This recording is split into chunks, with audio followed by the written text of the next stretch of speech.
Hello दोस्तों, स्वागत है तुम्हारा ब्लॉग में।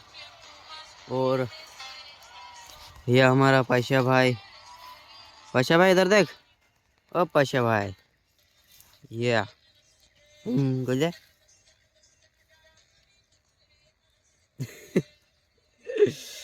कोई ठंडी में दोस्तों तापनु पड़े। और ये चेतरा मानुस दुआ भी नहीं देखे तेरा। ये पाशा भाई, ये उधर है दाल उगरी। इनको आम उतारिया है और फिलहाल में डोंगी काटना चालू करना है। ये